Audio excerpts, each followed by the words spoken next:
ओम नमस्ते जी। गुरुजी नमस्ते।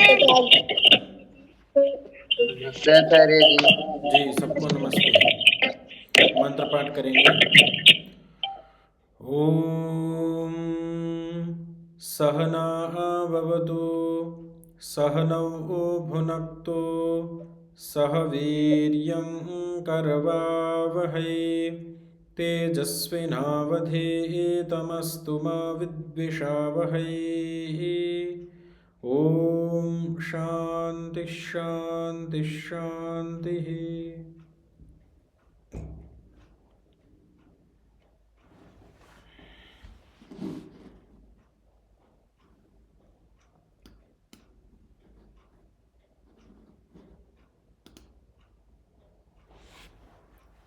ओम।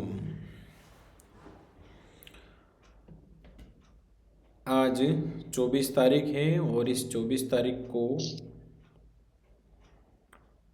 अनुभव के क्रम में आगे के 4 विद्यार्थियों का क्रम आ रहा है, जिनमें सर्वप्रथम नितिका जी, उसके बाद देवराज जी, उसके बाद हविषा जी और फिर धीमान जी। इनका क्रमशः करेंगे अनुभव। तो नितिका जी के विषय में जैसे मैंने कल रुद्र जी का बताया था, तो इन्होंने भी काफ़ी अच्छे से मन लगा करके, पूरा ध्यान लगा करके व्यवस्थित पढ़ने का प्रयास किया है और आचार्यों के प्रति और अन्यों के प्रति, जैसे इनकी विशेषता थी चित्रकला, तो इन्होंने आचार्य योगेश जी बीच में एक बार आए थे तो उनका चित्र आदि बनाया था। ऐसे ही इनका अपना एक यूट्यूब चैनल भी है, उस पर ये इसी प्रकार की चीज़ें अपलोड करते हैं। रुचि का क्षेत्र है, पर साथ साथ में जो ये आर्ष विद्या अर्थात वैदिक विद्या जो है, ऋषियों की विद्या है, इसको प्राप्त करने में भी इनकी अच्छी रुचि है और इस रुचि के कारण इन्होंने बहुत अच्छे से इसको पढ़ा है, उपस्थिति भी अच्छे से इनकी रही है। तो मैं नितिका जी को आमंत्रित करता हूँ कि अपने अनुभव जो वर्ष भर में आपने लिए हैं वो कृपया सुनाएं और उसके जो हानियाँ हुई हो वो भी बताएं और जो संकल्प आप करती हैं वो भी बताएं। तो नितिका जी। नमस्ते आचार्य जी। जी सबसे पहले आपका बहुत बहुत धन्यवाद कि आपने अपना मूल्यवान समय हमारे पर निकाला और हमें पढ़ाया। तो इस कक्षा से तो मुझे हानियां नहीं हुई, लाभ ही हुए हैं। आपने हमें मैं अपना अनुभव बताने जा रही हूँ कि आपने हमें नैतिक शिक्षा सबसे पहले पढ़ाई, जिससे हमें सिंपल व्यवहार का पता चल सके कि माता पिता के साथ कैसे व्यवहार करना है, अतिथियों के साथ कैसा व्यवहार करना है, अगर हम किसी अनजान के साथ मिल रहे हैं तो उसके साथ कैसा व्यवहार करना है, ट्रैवल करने जा रहे हैं तो वहाँ कैसा व्यवहार करना है, अपने से बड़े से और छोटे से कैसे बात करनी है। और उसके बाद आपने हमें रचनानुवाद कॉमेडी पढ़ाई, जिससे हमें अपनी प्राचीन भाषा संस्कृत, जो सुंदर और सरल भाषा कही जाती है, उसको भी आपने हमें पढ़ाया, जिससे हमें बहुत सारे संस्कृत में वाक्य बनाने आए और संस्कृत में इनका शब्दकोश भी बढ़ा। इसमें बहुत सारी संधियां भी थी, जिससे हमें पता चला कि कैसे शब्द बनता है। और वर्ण विन्यास भी आपने हमें पढ़ाया और वर्णोच्चारण शिक्षा वर्णोच्चारण शिक्षा सिखाई, जिससे हमें पता चला कि जिससे हमारा उच्चारण स्पष्ट हो सके, जैसे कौन सा वर्ण तालु से बोला जाता है, कौन सा ओष्ठ से बोला जाता है और कौन सा दंत से बोला जाता है। उसके बाद आपने हमें व्यवहार भानु और आर्य उपदेश रत्नमाला पढ़ाई।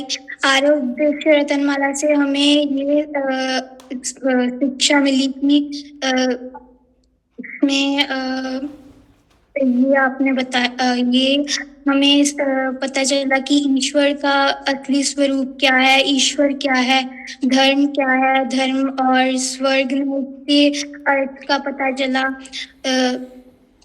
जन्म मरण का पता चला कि जन्म मरण क्या है।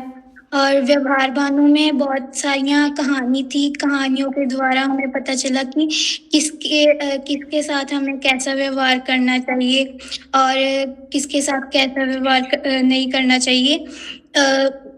बहुत सी इसमें हमें ईश्वर का असली आर्य उपदेश रत्नमाला में हमें ईश्वर का असली स्वरूप भी पता चला कि ईश्वर का असली स्वरूप क्या है।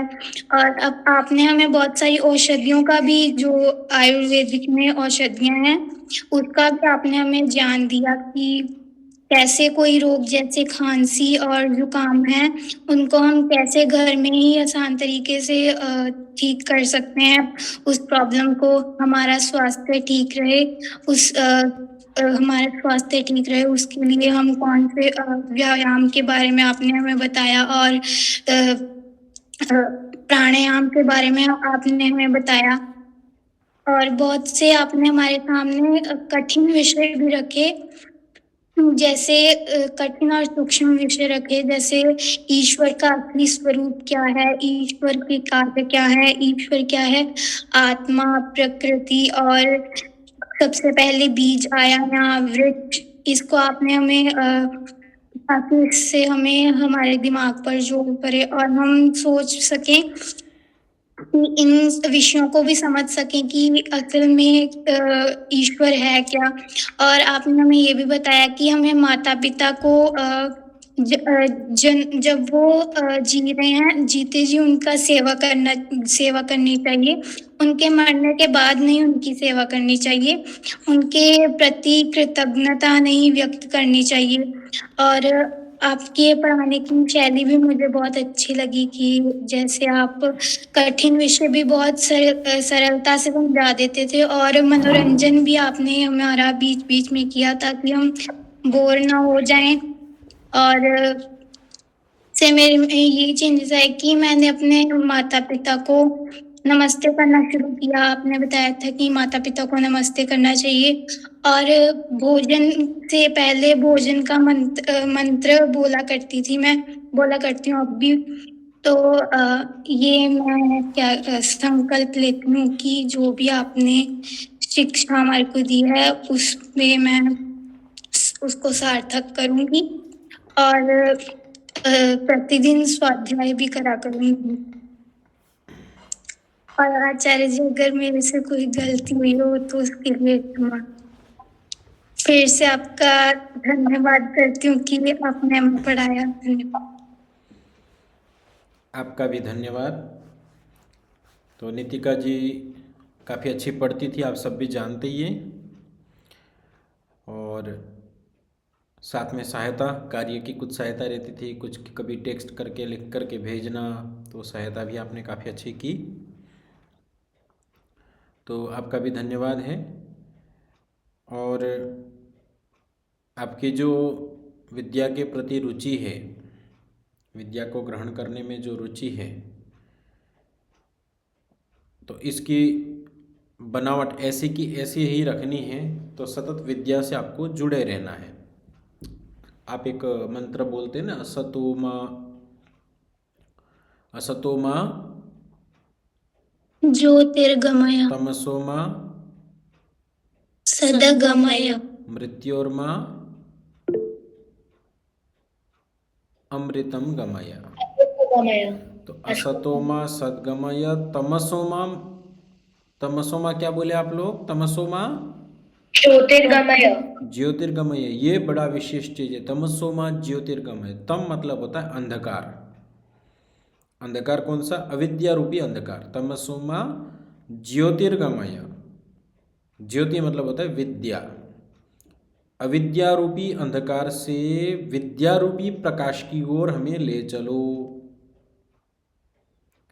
तो आपको प्रकाश की ओर जाना है तो प्रकाश के पास रहना पड़ेगा। तो विद्या से आप कनेक्ट रहें, विद्या से जुड़े रहें। और स्वाध्याय का आपने संकल्प लिया है, बहुत विशेष चीज़ है। एक श्लोक आता है, स्वाध्यायाद् योगमासीत योगात् स्वाध्यायमामनेत् स्वाध्याय योग संपत्त्या परमात्मा प्रकाशते। जो व्यक्ति स्वाध्याय से जुड़ा रहता है, जो स्वाध्याय में रुचि रखता है, वह धीमे धीमे ईश्वर की ओर बढ़ता है। और एक समय ऐसा आता है कि वो स्वाध्याय उसके मोक्ष का कारण बनता है, श्रेष्ठतम कर्मों का कारण बनता है। तो आज नितिका जी ने हमारे सामने अनुभव रखे। अन्य जो कई लोगों ने प्रसंगवशात नहीं रख पाए, स्वास्थ्य आदि विषय से संबंधित भी हमने चर्चाएं की थी, कभी कभी बीच में चुटकुले भी सुनाए थे, वो सब चीज़ें थी। तो आप लोगों ने उसका लाभ लिया है, उसको नितिका जी ने नोट किया। और केवल नोट तक सीमित नहीं रहना है, इसको अपने व्यवहार में भी उतारना है, उसका संकल्प भी लिया। तो नितिका जी का धन्यवाद करते हैं और अपने जीवन में उन्नति के पथ पर हमेशा बढ़ते जाएं। अब इस अनुभव के क्रम में अगले अनुभव के लिए हम देवराज जी को आमंत्रित करते हैं। देवराज जी, आप हमेशा कक्षा में जुड़े रहे, ये आपकी विशेषता रही। पढ़ाई में थोड़े से पीछे रहे, ये आपका थोड़ी कमजोरी रही, पर फिर भी आपने कमजोरी होते हुए, डांट खाते हुए भी पूरे वर्ष नियम से इस कक्षा में भाग लिया। और जो भी परिस्थिति थी, उस परिस्थिति से आपने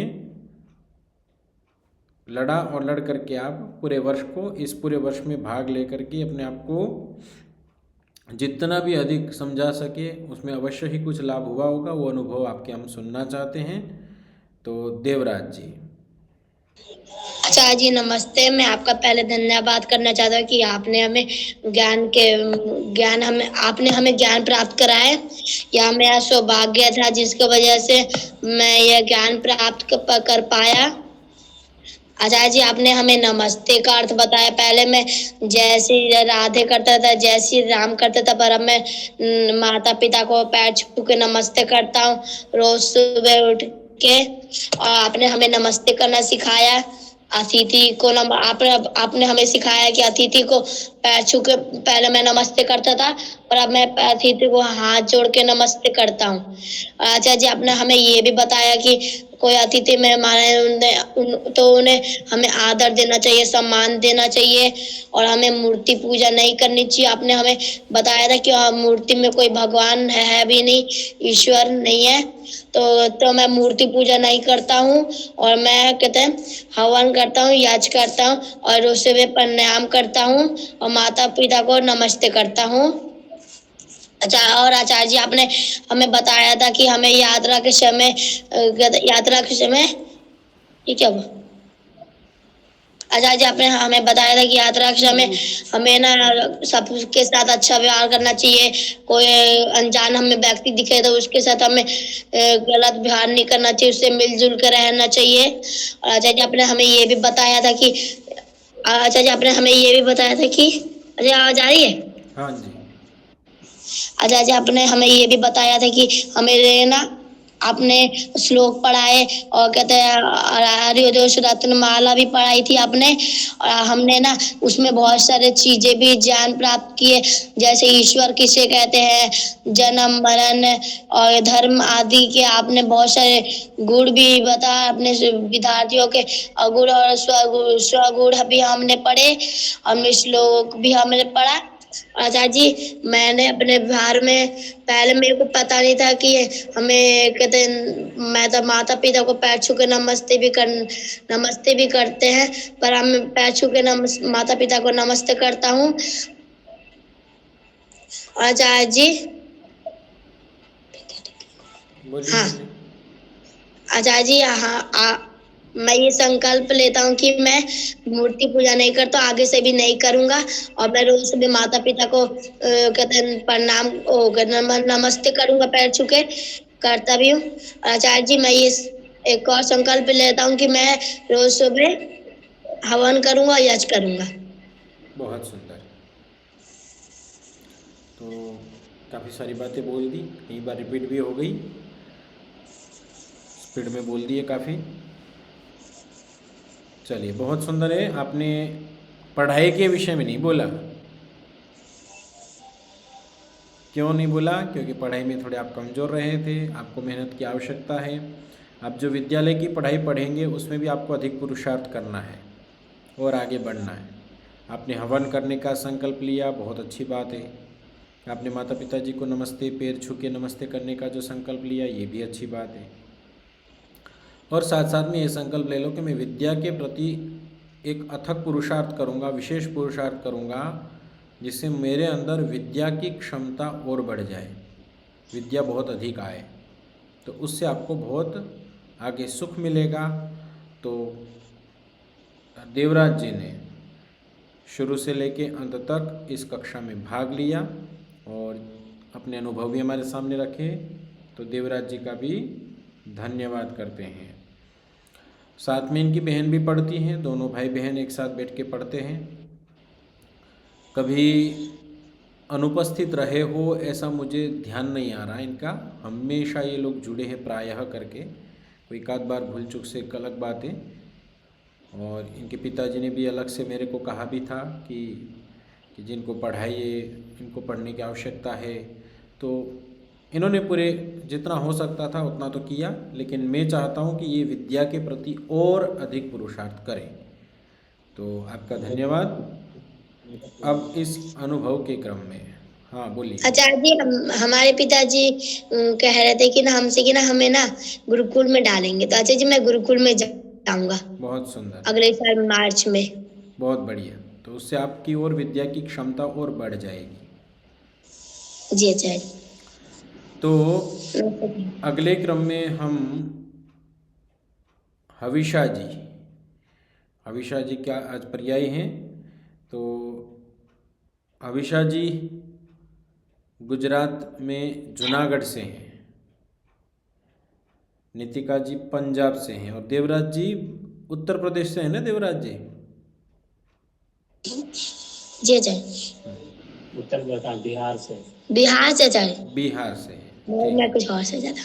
ठीक, बिहार से। अच्छा। तो गुजरात में भी जूनागढ़ से हैं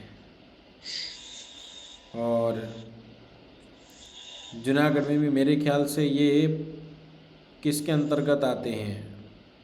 पटेल के अंतर्गत आते हैं? क्या आचार्य जी? पटेल के अंतर्गत आते हैं आप लोग?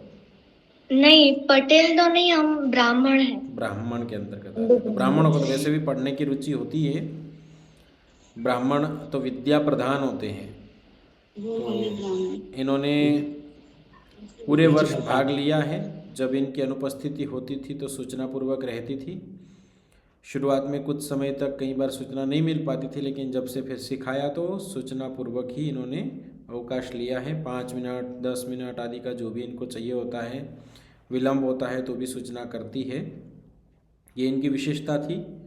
पढ़ाई में हमेशा तैयार रही है। होमवर्क वगैरह भी कभी छूट जाए तो लेट से भी भले भेजना हो तो भी भेजा है। और इनकी नानी जी ही शायद मेरे से मिली थी और वो इनका उत्साहवर्धन करती है, कक्षा से जोड़े रखती है। और मैंने कुछ ऐसा भी सुना था कि इनकी माताजी इस कक्षा को लेकर के, इसके बिहेव को लेकर के माताजी परेशान रहती, बोले कक्षाएँ करती रहती है। इधर उधर कहीं जाना होता है तो भी वो मेरे को तो कक्षा करनी है, ऐसा कुछ मैंने सुना था आपकी नानी जी से। तो अच्छी लगन थी और ये विषय इनको पसंद आए और अच्छे मन लगा करके पढ़े हैं। तो बहुत बहुत आपका भी धन्यवाद है। और अब हम आपके अनुभव सुनना चाहते हैं। हविषा जी। नमस्ते आचार्य जी। नमस्ते जी। आचार्य जी, मुझे इस कक्षा में विद्या ग्रहण करने का एक सौभाग्य मिला है, क्योंकि जब से कक्षा शुरू हुई उसके पहले मुझे एक चिंता थी। मुझे बहुत ही रुचि थी कि मैं गुरुकुल जाऊं और वैदिक शिक्षा ग्रहण करूं, परंतु विद्यालय में जाना भी आवश्यक था तो तब मुझे ऐसा होता था कि मैं कब वैदिक शिक्षा और ये सारी धार्मिक शिक्षाएं ग्रहण करूंगी। जब मुझे सूचना हुई कि आप ऑनलाइन क्लास लेने वाले हैं, तब मुझे बहुत ही खुशी हुई और मैं बहुत ही आनंदित थी और ये कक्षा करने के लिए। मुझे इस कक्षा में बहुत ही लाभ हुआ। आपने हमें कुछ शुरुआत में व्यवहार रहित बातें और शिक्षा दी है, जिसमें हमें पता चलता है कि हमें किसके साथ कैसा व्यवहार करना है। हमारे माता पिता, हमसे बड़े, हमारे गुरुजन और कोई अनजान व्यक्ति हो, उनसे भी हमें कैसा व्यवहार करना है, ये भी आपने हमें सिखाया था, बताया था। उसके बाद आपने हमें कुछ व्यवहारिक श्लोक और कुछ ऐसे ऐसे धार्मिक श्लोक आपने हमें बताए थे, उनका अर्थ भी बताया था और कुछ श्लोकों का हमें कैसे उच्चारण करना है ये भी आपने सिखाया था। आपने हमें कुछ छंद भी सिखाए थे और उनको कैसे गाना है वो भी सिखाया था। उसके बाद आपने हमें संस्कृत सिखाने के लिए रचना अनुवाद कौमुदी नामक एक पुस्तक में से सिखाया था संस्कृत।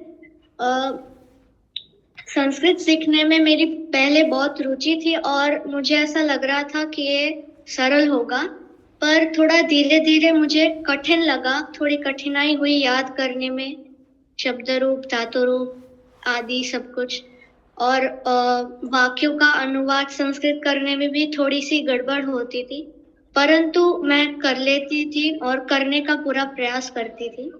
इससे मुझे संस्कृत अच्छे से अभी बोलना तो नहीं, पर थोड़ा थोड़ा बोल लेती हूँ, कभी थोड़ा अटक भी जाती हूँ, परंतु सामान्य संस्कृत समझ लेती हूँ। उसके बाद आपने हमें आर्योदेश रत्नमाला नामक एक पुस्तक जो है, उससे हमें 100 बिंदुओं जो के अर्थ हमको बताया आपने, जिसमें ईश्वर था। आपने हमें पहले ईश्वर क्या है, ईश्वर कैसे होता है, ईश्वर कौन होता है, ये समझाया, उनके गुण समझाए कि ईश्वर अल्पज्य है, ईश्वर सर्वशक्तिमान है, ईश्वर दयालु है, ईश्वर अनादि है। और उनके गुण समझाए कि ईश्वर का कभी जन्म नहीं होगा और ना ही कभी ईश्वर का कभी जन्म नहीं हुआ और ना ही मरण कभी होगा। ईश्वर पहले से ही है और हमेशा से रहेंगे। हमेशा रहेंगे। जी, और आपने ये भी समझाया था कि मूर्ति में ईश्वर होते हैं, पर मूर्ति में ही ईश्वर नहीं होता है।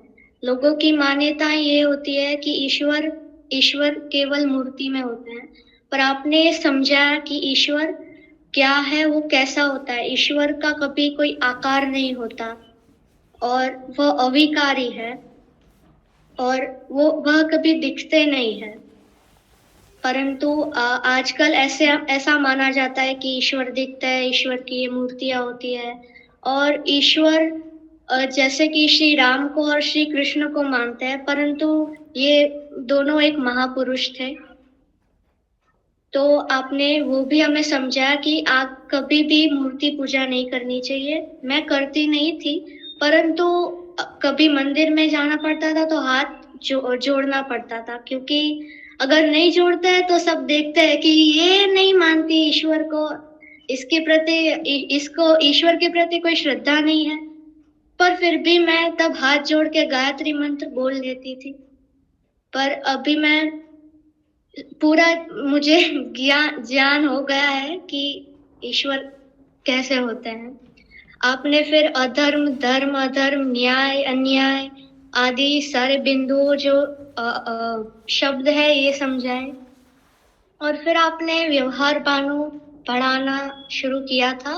वो पूर्ण तो नहीं हुआ, परंतु आपने जितना भी पढ़ाया है उससे कई लाभ हुआ। व्यवहार रहित कुछ बातें सीखने को मिली, जानने को मिली।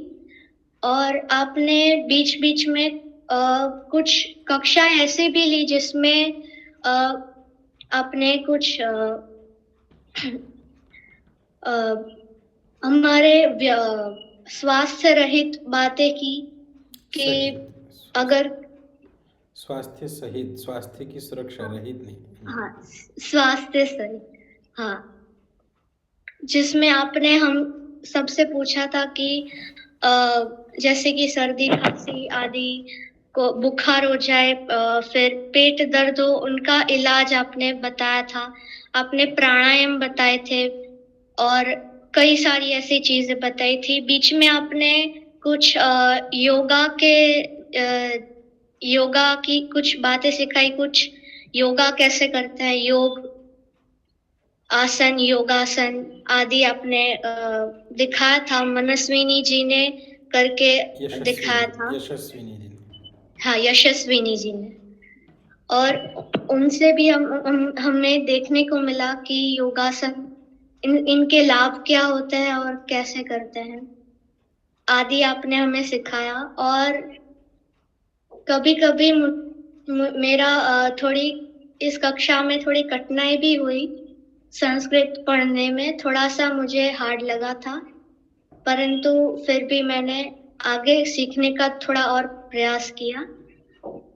और कुछ कभी कभी कोई डाउट होते थे, कोई प्रश्न होते थे, तो उनका भी हल आपने हमेशा किया है। आपने व्हाट्सएप से भी किया है, इंटरनेट से भी, और कक्षा में भी आपने हमारे प्रश्न लिए हैं, तो उसके लिए मैं बहुत धन्यवाद आपका। और मैं संकल्प लेती हूँ कि मैं हफ्ते में एक बार हवन करूं, क्योंकि अभी मुझे विद्यालय आदि जाना होता है तो कभी टाइम नहीं मिलता, पर आगे से मैं ऐसा टाइम निकालूंगी कि मैं रोज हवन करूं। तो अभी तो मैं शनि रवि और रविवार को ऐसा रखती हूँ कि मैं हवन करूं, तो ये मैं संकल्प लेती हूँ। धन्यवाद आचार्य जी। बहुत सुंदर, अच्छे से सोच विचार के समझ के आपने बोलने का प्रयास किया, बहुत सुंदर। और जो चीज़ें आपने सीखी है उसको आप यथावत अपने जीवन में उतारें और अन्यों को भी प्रेरित करें। आपके जो मित्र होते हैं उनको भी हवन वगैरह जैसे आप समझ गए, उसका महत्व समझाए, प्रश्न करें उनके सामने कि हम सारा दिन गंदगी फैलाते हैं तो हम करते क्या है।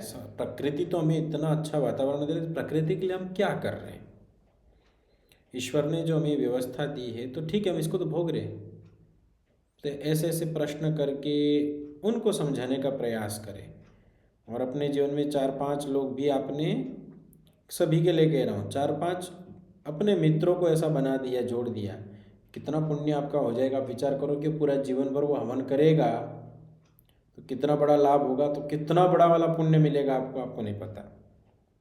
मैंने तो अपना स्वार्थ सिद्ध कर लिया, मैंने अपना पुण्य कमा लिया। अब आपकी बारी, क्योंकि विद्या को बढ़ाती है। तो आपने यदि ऐसा मन में ठान लिया कि मेरे को इस वर्ष 2 से 3 व्यक्ति ऐसे तैयार करने जो हवन करे, तो आपको बहुत लाभ होगा। हमेशा जी। आचार्य जी, आपने बीच में वर्णोच्चारण शिक्षा दी थी, तो उसमें पाणिनि जी का था। तो हमारे एक बार सोशल में भी हमारा चल रहा था, तो उसमें पाणिनि जी के बारे में कुछ आया, तो मैंने अपने अध्यापिका को इसके बारे में बताया था। तो मेरे कुछ मित्र ने ये पूछा था कि ये सब तुम्हें ज्ञान कहाँ से हुआ, तुम्हें कैसे ये सब पता चला। तो मैंने कक्षा के बारे में बताया था और मैंने उनको बताया था कि अगर आपको इसमें जुड़ना हो, पर मैंने सिलेबस जब बताया तो उनको थोड़ा हो गया कि इतना सब कुछ कठिन है, तो मैंने कुछ ऐसी बात भी बताई थी। और आचार्य जी, आपने बताया था कि मेरी माता जी वो कहती थी कक्षा कक्षा करती हूँ मैं। तो आचार्य जी, वो ऐसा होता है कि मैं आपसे जब छुट्टी लेती हूँ ना, तब मुझे थोड़ा ऐसा होता है कि नहीं लेनी चाहिए। तो मैं अपनी माता जी से कहती हूँ कि कक्षा कर लेती हूँ, उसके बाद जाते हैं, या फिर कभी नहीं जाते। तो वो कभी कभी कहती है कि कभी कभी अपने लिए भी टाइम निकाल के तुम हमारे साथ चलो। तो थोड़ा थोड़ा ऐसा होता था। फिर मैं कभी उनसे बात करती थी कि मैं गुरुकुल चली जाऊँ, तो तो उनको थोड़ा वो होता था कि नहीं जाना। थोड़ा मुझे भी मोह रहता था, उनको भी थोड़ा मोह रहता था, इसलिए उस बात से थोड़ा ऐसा था। ठीक बात है। तो ये तो आपने कक्षा के लिए प्रेरित किया उन बच्चों को। कक्षा की अपेक्षा आपको प्रेरित करना है जो आपने सीखा है उस चीज़ को सिखाने के लिए। हवन आदि है, ध्यान आदि है, धर्म है, वैदिक शिक्षा है, वैदिक सिद्धांत है, कर्म का फल है। इन विषयों को लेकर के भी आपको उनके साथ बातें शेयर करनी, डिस्कशन तो करना है। डिस्कशन करेंगे तो आपके ज्ञान की वृद्धि होगी। आपके पास प्रश्न आएंगे, मैं जब तक हूँ तब तक आपको कोई प्रश्न पे अटकन होती है तो आप मेरे को डाल दो, आपका समाधान करने का पूरा प्रयास करूँगा। ठीक है। तो अविशा जी का धन्यवाद। और धार्मिक प्रवृत्ति की है। जूनागढ़ में कहाँ से? जूनागढ़ में हम लोग जोशीपुरा के थोड़े दूर रहते हैं। झांझर रोड, झांझरा का एरिया आपको मालूम है? नहीं, एरिया वाइज नाम वाइज तो पता नहीं है, लेकिन जूनागढ़ जब कभी आना होगा तो आपके घर पे अवश्य आएंगे। हमारा भी घर है जूनागढ़ में ही है, हम जूनागढ़ के हैं, हम थोड़े ताला लाके हैं। जी आचार्य उधर जी। कभी भी आना होगा तो जरूर आएंगे। ठीक है। आपका जी जरूर आएंगे। इधर जूनागढ़ में हमारा घर है। और वढवाण सुरेंद्र नगर में बचपन में हम वहाँ पढ़े थे, तो दोनों जगह कभी तो घूमने आएंगे। धार्मिक जी आचार्य है जी, ना? आपका स्वागत है हमारे घर में। हाँ, चलिए, बहुत बहुत धन्यवाद अविशा जी का। और आशीर्वाद है आप अच्छे से धर्म के प्रति जागरूक रह करके कम से कम अपने जीवन में 8-10 लोगों को ऐसी शिक्षा दीक्षा दे जिससे आपकी भी उन्नति हो और उनकी भी उन्नति हो। अगले क्रम में हम धीमान जी को लेंगे। धीमान जी भी जब से कक्षा में जुड़े हैं प्रायः सतत आते रहे। स्वास्थ्य और बीच में इनको सत्संग आदि में भी जाना होता था। गाड़ियों में भी बैठ बैठ के आप लोगों ने देखा होगा, गाड़ियों में बैठ बैठ के भी ये लोग कक्षा किए हैं। वेदा, कृषा, धीमान, और कभी भी छुट्टी आदि लेनी होती है तो सूचना भी करते थे। कुछ बार बिना सूचना के भी छूटे हैं, पर प्रयास करते थे, अच्छी बात है। और मैं तो इनकी माताजी को भी अच्छे से जानता हूँ, पिताजी को भी जानता हूँ, और इनके घर पे भी हम भोजन करके आ चुके हैं, है ना? आए थे ना, आपके घर पे आए थे ना? जी आचार्य जी। तो पूरी टीम लेके गए थे, हम सब ब्रह्मचारी सहित सब गए थे। तो वहाँ खूब हलवा वलवा खाया था, खूब आनंद किए थे।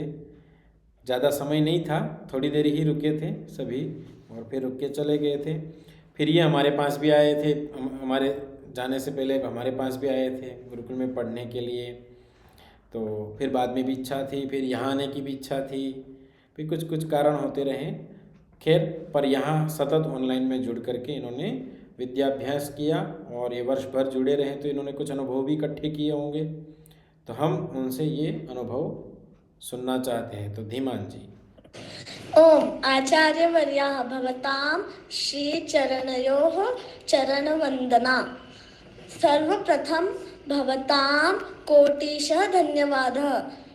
भवद्भिः स्वमूल्यवान् समयः दत्तः।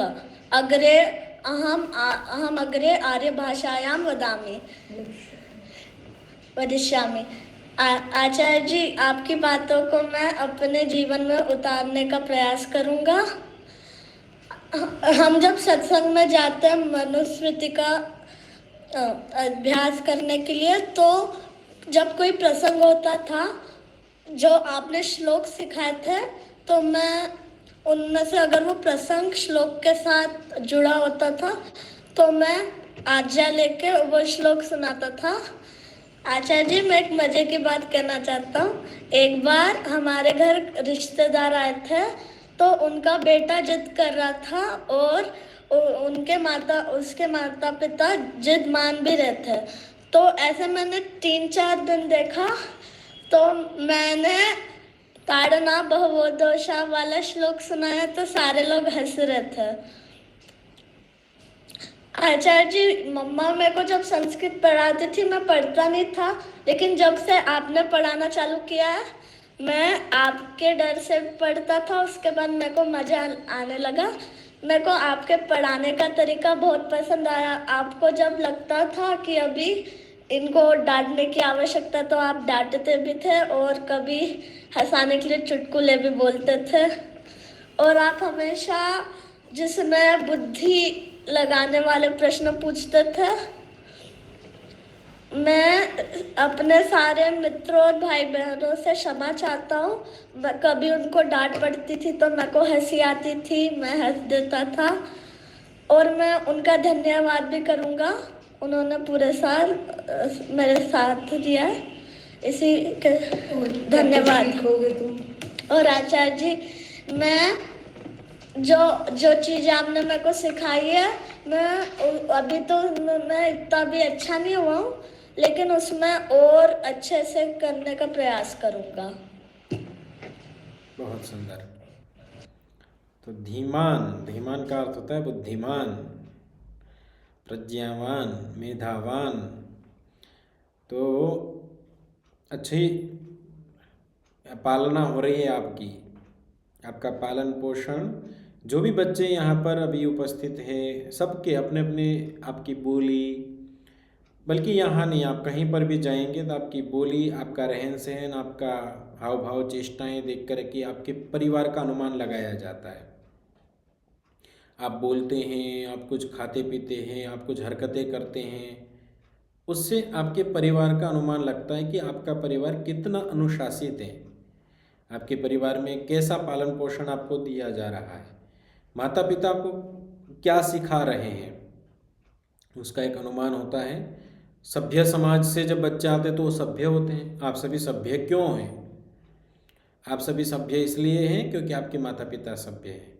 आपने एक बच्चा देखा था, याद आता हो आपको एक बच्चा, मैं आपको याद दिलाता हूँ, सिद्धार्थ।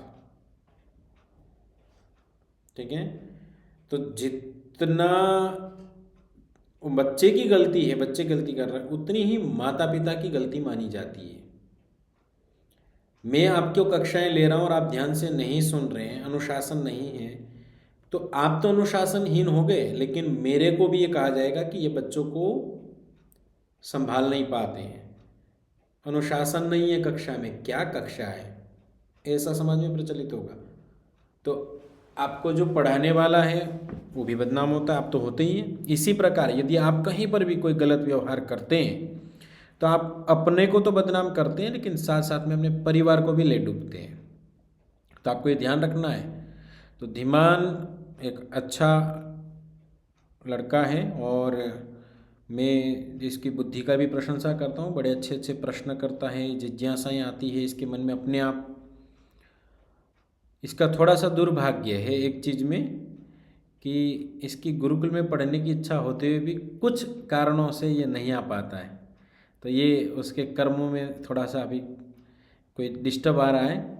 अब वो इसके अंदर जब इसी बुद्धि खिलेगी तो ये अद्भुत काम करेंगे, और अद्भुत काम करने के साथ विद्या के प्रति भी जो इनकी विशेष क्षमता है प्राप्त करने की।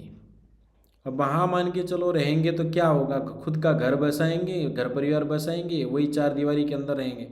और यहाँ आएंगे तो आप विचार करो कितने लोगों को प्रभावित करेंगे, धीमान कितनों को बुद्धिमान बनाएंगे, आचार्य जी कई सारे लोगों को। हाँ, तो वो जो कृपा अटकी हुई है ईश्वर की, वो कब दूर होगी वो तो ईश्वर ही जाने। पर आपने काफ़ी अच्छे ढंग से, अच्छे मन से प्रयास करके पढ़ा है, बड़ी प्रसन्नता से आप पढ़ते थे, और सभी बच्चे प्रसन्न होकर जब रहते थे तो मेरे को भी अच्छा लगता था। और मैंने कभी भी आप लोगों को डांटा है, कईयों को मुर्गा भी बनाया, हाथ खड़े करवाए, थप्पड़ भी लगवाया, फ़ोन करके माता पिता को शिकायतें भी की, सबकी बारे में जाना भी है कई बार फ़ोन आदि करके, जिसका मुझे ढीला ढाला लगता था। कई बार आपके माता पिताओं ने भी किसी किसी बच्चे के जब सुधार कम दिखता है या कुछ होता है तो मेरे को फ़ोन करके कहा। कभी के बार मेरे से कोई रुष्ट भी हुए होंगे, मैंने उनके प्रश्नों का उत्तर नहीं दिया, ऐसी भी चीज़ें होती है। हम सब व्यवहार में जुड़ती हैं, एक साथ में रहते हैं, तो सबका सब बराबर तो कर नहीं सकते हैं।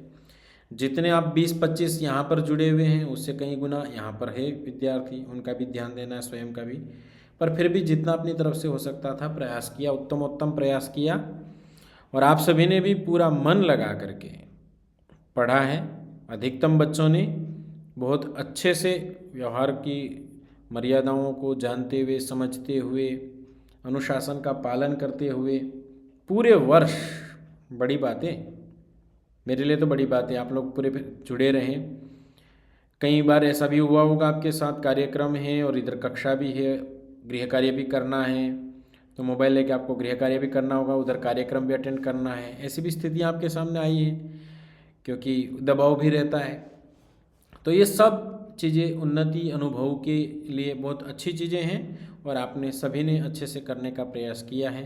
किसी किसी को पढ़ाई से थोड़ा सा डर लगा तो भी उस पढ़ाई के प्रति सतत लगे रहे, पर जो भी आप लोगों ने ये थोड़ा सा कष्ट उठाया वो आगे बहुत सुख देने वाला है। उसकी कल्पना अभी आपको थोड़ी सी नहीं रहेगी। जब ये कक्षा से जो छूट जाएंगे और छूटने के बाद कुछ दिन बीतेंगे, ठीक है ना, उसके बाद कुछ कुछ चीज़ें आपको समझ में आने लगेगी और कुछ आगे चल कर के जीवन में काम आने लगेगी। तो ये आपके पास स्टोर हो गया है बैंक में। ये कब इस धन का कार्य पड़ेगा ये अभी नहीं कह सकते। आवश्यकता आने पर वो धन अपने आप आपके सामने आ जाएगा और उसका प्रयोग भी कर लेंगे और आप बहुत प्रसन्न होंगे उस समय।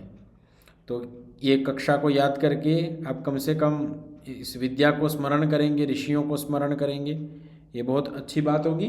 तो धीमान का भी बहुत बहुत धन्यवाद। अच्छे से पढ़े और जब ऐसे बच्चे होते हैं खिलखिला के हंसाने वाले, प्रसन्नता से पूछने वाले, तो पढ़ाने वाले को भी अच्छा लगता है, आनंद आता है। चलिए, बहुत बहुत धन्यवाद। हाँ धीमान जी बोलिए। आचार्य जी, मैं सदैव आपके साथ जुड़ा रहूँगा। बहुत बढ़िया, धन्यवाद। कईयों ने हाथ खड़ा किया। कृषा जी कुछ बोलना चाहती हैं? आचार्य जी, मेरा प्रश्न था। हाँ बोलिए। आचार्य जी, मेरे 2 प्रश्न थे। मेरा पहला प्रश्न था कि जो हमारी 26 तारीख को परीक्षा होने वाली है, उसमें श्लोकों के अर्थ भी आएंगे? श्लोकों के अर्थ तो नहीं आएंगे, पर शुद्ध अशुद्ध श्लोकों का विषय आएगा। ठीक है, 90 श्लोक थे वो आपको याद तो होंगे ही। ठीक है, नहीं हो तो थोड़े कर लेना उसको रिपीट, तो उसमें शुद्ध अशुद्ध श्लोक का तो आएगा ही। ठीक है जी आचार्य जी, मेरा दूसरा प्रश्न था कि 2025 में जो प्रवेश परीक्षा होने वाली है उसमें क्या होने वाला है? हाँ, उसमें कुछ तो गणित के प्रश्न आएंगे और कुछ व्यवहार से संबंधित आएंगे, कुछ सामान्य ज्ञान जनरल नॉलेज किससे संबंधित आएंगे और कुछ व्यवहार से संबंधित नैतिक शिक्षा से संबंधित प्रश्न आएंगे और कुछ थोड़ा सा बुद्धि का प्रयोग हो जाए उस दृष्टि से कुल 100 प्रश्न होंगे। आधे घंटे में वो प्रवेश परीक्षा होगी आपकी। ठीक है, और छोटों के लिए अलग है और बड़ों के लिए थोड़ी कठिन परीक्षा है। जैसे नीतिका वगैरह इनके लिए थोड़ी कठिन परीक्षा रहेगी। तो मैंने वो नाम शायद भेज दिए थे मैंने। छोटों के तो नाम भेज दिए थे, हाँ, बड़ों के नाम अभी नहीं भेजे। बड़ों की परीक्षा तैयारी कर रहे हैं, तो बड़ों की अलग रहेगी, छोटों की अलग रहेगी। तो उसमें 2 ग्रुप बना दिए हैं। ठीक है, तो वो प्रवेश परीक्षा आपकी 26 को है ना, तो 27 को फिर बड़ों की रख लेंगे, ऐसा कुछ करेंगे प्लान। वो मैं आपको सूचना कर दूंगा। ठीक है, वेदा जी। आचार्य जी, और जब आप धीमान चाचा के घर आए थे तो मुझे पता भी नहीं था और मैं कमरे में अकेले बैठी हुई थी कुछ कर रही। तब आप छोटी सी थी और आप रो रही थी या नाराज होकर के आप कमरे के अंदर घुस गई थी, ये मुझे याद है। आचार्य जी, पर 26 का तो हमारी अंतिम परीक्षा है, प्रवेश परीक्षा नहीं। 26 को, हाँ 26 को वो है हमारी अंतिम परीक्षा। तो ये परीक्षा कब है अपनी? ये भी 26 को ही रख दी है क्या? 28 की। 1 मिनट में देख लेता हूँ। 28 की है बेटा, ये 28 की ये रहेगी। आधे घंटे में इतने 100 प्रश्न। अरे मजा आएगा, आप देखना, बहुत आनंद आएगा। आधे घंटे में आप कर लेंगे, है ना। आपकी बुद्धि की क्षमता उतनी की उतनी रखनी है, आपको बढ़ानी है। वेदा, बुद्धि की बढ़ानी है ना। तो बुद्धि की क्षमता को बढ़ाने के लिए जो चीज़ 1 घंटे में आप करती थी उसको आधे घंटे में करने की क्षमता लाने के लिए आपको थोड़ा विशेष पुरुषार्थ करना होगा। बुद्धि की गति जो है उसकी दौड़ तेज करनी पड़ेगी ना। तो आप प्रयास करेंगे, रिजल्ट तो बाद में देखना, आपको मज़ा आएगा, लेकिन परीक्षा बहुत अच्छी है ना। आचार्य जी तो वही लोग देंगे जो अगले साल की अगले हाँ साल जी, कक्षा में जो बैठेंगे। आचार्य जी पर अगर किसी को काफी कम आए तो विचार करेंगे फिर, ठीक है। क्यों, श्रेयान को देने का विचार है क्या? चलिए, समझ नहीं आया मुझे। उसको कम अंक आएंगे ना, उसको देखेंगे, विचार कर लेंगे फिर, है ना। उसके आपको चिंता नहीं करनी है, आपको परीक्षा पर ध्यान देना है, अंकों पर नहीं। कम नहीं आएंगे आपके, अच्छे आएंगे। कितने अंकों से कम नहीं लाने हैं? आपको अंकों पर जोर नहीं देना है, आपको किस पे जोर देना है? परीक्षा पर। अंकों को मन में लाना ही नहीं। आपको क्या करना है? प्रवेश परीक्षा देनी है, ठीक है। आप अंकों को छोड़ दो, आप प्रवेश परीक्षा अच्छी दोगे तो अंक अपने आप आएंगे। आप परीक्षा पर ध्यान दो, अंकों को सोचना ही नहीं, चिंता करनी ही नहीं इस चीज़ को लेके, ठीक है। आपको निश्चिंत कर देते हैं, आपको निकालेंगे नहीं, चिंता मत करो, ठीक है। शौनक जी। आचार्य जी, मेरा एक और प्रश्न था। हाँ, समर। आचार्य जी, मेरा प्रश्न है कि आप एक बार फिर से दोहरा सकते हैं कि आप वहाँ पे ब्रह्मचारियों को क्या व्यायाम कराते हैं? आपने एक बार बताया था। व्यायाम मैंने ये जो आपको एक PDF शेयर की थी, नहीं आने की, बहुत सारे व्यायाम हैं। हम इनको सबसे पहले सर्वांग सुंदर व्यायाम के 16 अभ्यास, सूर्य नमस्कार, भूमि नमस्कार, चंद्र नमस्कार, नियुद्धम, पाद रक्षा, ऊर्ध्व रक्षा, उसके बाद लाठी है, सलेम्बम है, उसके बाद मलखम्ब है, लकड़ी मलखम्ब है, रस्सी मलखम्ब है, और कुछ अलग कराटे है, वो अलग हो गए, और दंड है, बैठक है, कुछ जिम्नास्टिक के अभ्यास है, इस प्रकार से बहुत, और तलवार है। तो ये लगभग 17-18 प्रकार की चीज़ें ये अलग अलग ग्रुप में बटी हुई हैं। और अभी हमारा प्रदर्शन भी होने वाला है 28-29 का शायद। भाई जी, वो जो आप कहते हैं कि कसरत कराता हूँ मैं, सब जैसे ईंट उठवाई वो सब। हाँ, ये वही सुबह जो करवाता हूँ उसी का बात कर रहा हूँ मैं। तो ये सुबह हमारा रोज का होता है, इसमें करवाते हैं। छूट जाते थे पूरे जी। आप कहते हैं एक विद्यार्थी था आपके पास, तो वो पहले मना करता था, नहीं करना, मना करते थे, लेकिन अब वो खुद कहते हैं कि आधे व्यायाम रह गया। हाँ, ऐसे तो विद्यार्थी प्रायः करके जो आते हैं ना शुरुआत में, एक दो तो होंगे ही जो मैंने आपको नाम बताए होंगे, पर अभी भी जो बहुत सारे नए विद्यार्थी आते हैं शुरुआत में, उनको बड़ा सुबह उठने में ही समस्या होती है, उठ नहीं पाते। पर जब वो शुरू होते हैं तो प्रबुद्ध हो जाते हैं और इतने एकदम स्फूर्तिले विद्यार्थी बन जाते हैं। तो आप भी बनेंगे, ठीक है जी। धन्यवाद आचार्य जी। वंश जी। गुरु जी, मैं ना आपका ना धन्यवाद करना चाहता हूँ, क्योंकि जो आपने हमें जो आपने श्लोक सिखाए थे, और ना उनका हमें ना अपने उच्चारण जो इस टाइम पे बोले जाते वो आपने सिखाए थे। उससे हमारी एक ना प्रतियोगिता हुई थी यहाँ पर, तो फिर उसमें हमें ये मिले सम्मान। बहुत बढ़िया, बहुत शुभकामनाएं, बहुत सुंदर। मुझे श्याम जी का मिले है ट्रॉफी, और ये अलार्म क्लॉक मुझे मिले गिफ्ट में। बहुत सुंदर, बहुत बढ़िया, शुभकामनाएं, बहुत बहुत शुभ आशीर्वाद जी। धन्यवाद गुरु। वर्मा जी। आचार्य जी, मैंने आपसे पूछना था कि जो हमारी परीक्षा होगी 26 तारीख को, उसमें आर्य उपदेश रत्नमाला भी आएगी? जी बिल्कुल आएगी जी। व्यवहार भानु नहीं आएगा, पर आर्योद्देश्य रत्नमाला आएगी जी। प्रशस्त। अच्छा जी, मेरे को आपसे एक प्रश्न पूछना था और एक चीज दिखानी थी प्लीज। प्रश्न ये कि जैसे अगर हम आपसे जुड़े रहेंगे मतलब बाद में भी, कक्षा से मतलब वो कक्षा ठीक है। को हाँ छोड़ देने के बाद भी, तो हम आपको तब भी किसी भी चीज के लिए प्रश्न पूछ सकते हैं? बिल्कुल, आप कभी भी पूछ सकते हैं। आप पूछ सकते हैं, आपके साथी को भी कोई प्रश्न हो तो उनका भी पूछ सकते हैं। प्रश्न पूछने में कोई समस्या नहीं। मैं उत्तर न दूँ तो आप दोबारा भी पूछ सकते हैं, तिबारा भी पूछ सकते हैं। आपको जब मेरे को ध्यान आएगा, समय मिलेगा तो आपको दे दूंगा उत्तर। जी आचार्य जी, और मेरे को आपको एक चीज भी दिखानी हाँ है। दिखाइए। अब बीच में लाओ। ये आपने बनाया है? बहुत सुंदर, भारत का नक्शा है, पूरे भारत का नक्शा है। बहुत बढ़िया। आप उत्तराखंड से कहाँ से हैं आप प्रशस्त जी? आचार्य जी उत्तराखंड से नहीं, हरियाणा से। हरियाणा में कहाँ से? हिसार। हिसार। चलिए बहुत बढ़िया। हाँ जी वेदा जी। आचार्य जी, जो गुरुकुल में आपके प्रदर्शन होने वाला है, आप उसका वीडियो भेजेंगे? गुरुकुल में जो, हाँ उसका वीडियो में, वैसे तो मैंने शॉर्ट्स तो ले लिए, हमारा जो उसका पहले से ही होता है, वो वीडियो बनने में तो अभी काफ़ी समय लगेगा, पर वो जो वहाँ लाइव चलेगा वो तो लगभग आपको सबको देखने को मिल सकता है। ज़रूर देखेंगे, दिखाएंगे आपको। जी आचार्य।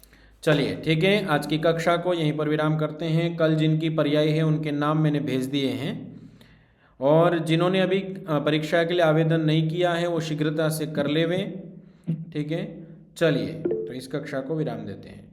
ओम शांति शांति शांति। सबको नमस्ते जी। नमस्ते आचार्य।